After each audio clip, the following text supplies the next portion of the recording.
প্রথম পর্বে তো আমরা একটা অদ্ভুত জগতের দরজার সামনে এসে দাঁড়িয়েছিলাম, তাই না?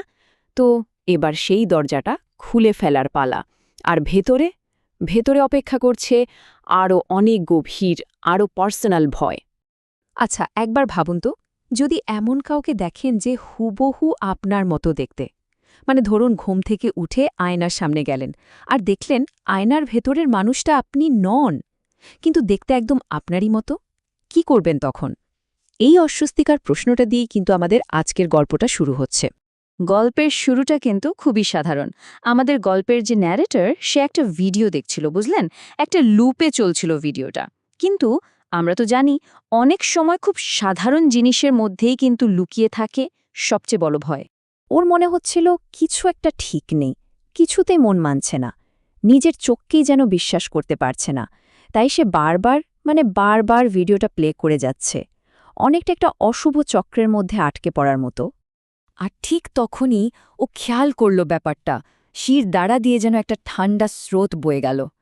আরে, ভিডিওর ভেতরের মানুষটা, সে তো হুবহু তারই মতো দেখতে। এটা তো অবিশ্বাস্য, অসম্ভব একটা ব্যাপার। কিন্তু হুবহু একরকম দেখতে হলেও কোথাও যেন একটা খটকা লাগছিল।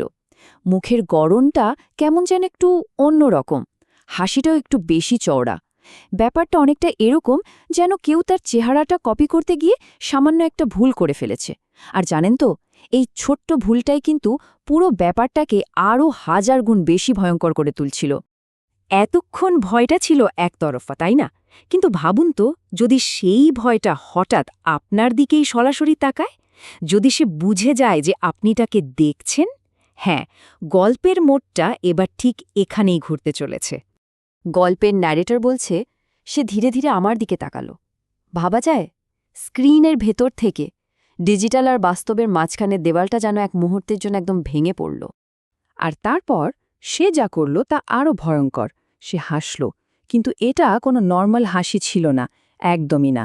এই হাসিতে কোনো আনন্দ নেই, আছে শুভ একটা ঠান্ডা, অশুভ ইঙ্গিত। এবারে ভয়টা আর স্ক্রিনের ভেতরে আটকে থাকল না, না, সেই রাতেই ওই ডিজিটাল জগৎ থেকে বেরিয়ে সে ঢুকে পড়ল আমাদের ন্যারেটরের নিজের ঘরে, মানে তার একদম পার্সোনাল স্পেসে। একবার কল্পনা করুন তো, সারা রাত ধরে ওই অদ্ভুত সত্তাটা ওর বিছানার পাশে বসেছিল, পুরো রাত, আর ও তখন ঘুমাচ্ছে, কিচ্ছু জানে না, পুরোপুরি অসহায়। এর চেয়ে ভয়ঙ্কর অনুভূতি আর কি হতে পারে বলুন?